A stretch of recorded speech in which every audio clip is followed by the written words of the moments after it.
মুসলমানের ঈমান আল্লাহর পছন্দ। ঈমানবিহীন গোটা পৃথিবী পেলেও লাভ নাই, ঈমান পেয়ে সব হারাইলেও লস নাই। আল্লাহকে পেয়ে সব হারালেও লস নাই, আল্লাহকে না পেয়ে গোটা পৃথিবী 10 বার পেলেও কোনো লাভ নাই। কারণ পৃথিবীকে তুমি যতই আঁকড়াইয়া ধরো, পৃথিবী তোমারে থাকতে দিবে না, লাথি দিয়া কবরে ফেলে দিবে। দুনিয়া ধোকা, দুনিয়া ধোকা,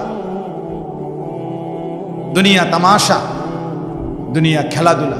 এই হাসে তো এই কাঁদে, এই ফুর্তি তো এই আবার হসপিটাল, এই আনন্দ এই বেদনা, এই রোদ এই বৃষ্টি, এই আলো এই অন্ধকার। দুনিয়া এমন, মুহূর্তে মুহূর্তে দুনিয়ার অবস্থা বদলে যায়, মানুষের অবস্থা বদলে যায়।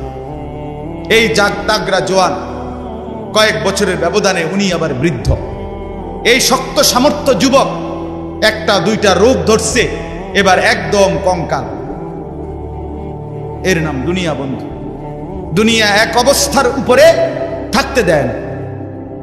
দুনিয়া দুনিয়া বহু বাদশাকে ছোট বানায় ফেলছে, দুনিয়া বহু ফকিরকে বাদশা বানায় ফেলছে, দুনিয়া বহু সুন্দরীকে কবরে লাথি দিয়ে ফেলায় দিছে।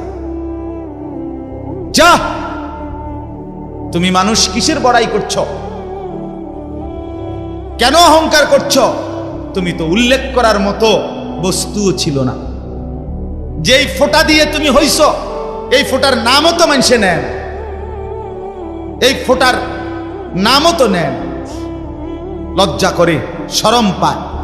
তুমি সেখান থেকে হইছ। মাতবুরি করো, অহংকার করো। এক বুজুর্গ বলছিল এক যুবককে, যুবক অহংকার করো কেন? যুবক বলছে, আমারে চেনেন আপনি? বলছে, হ্যাঁ চিনি। আউয়ালুকা নুতফাতুন কাদিরা, তুমি হইলা প্রথম ছিলা নাপাক দুর্গন্ধ, একবার দুর্গন্ধময় একটা বীর্যের ফোঁটা। এত দুর্গন্ধ, যেই দুর্গন্ধের কারণে তোমার মা বাপ দুইজনকে গোসল করতে হয়েছে। 2 নাম্বার, তোমার শেষ পরিণতি কবরে, লাশ যেটা অল্প কয়েকদিনে পচে গলে দুর্গন্ধ হয়ে যায়। 3 নাম্বার, তুমি যে এখন হাঁটা চলা করতেছ, তোমার পেটে যদি ছিদ্র করে, ফুঁক পারে, ছিদ্র করে, বের হবে দুর্গন্ধময় কতগুলো পায়খানা। তাহলে যার শুরু দুর্গন্ধ, যার শেষ লাশের পচা দুর্গন্ধ, যার পেটে বহন করছো দুর্গন্ধময় পায়খানা,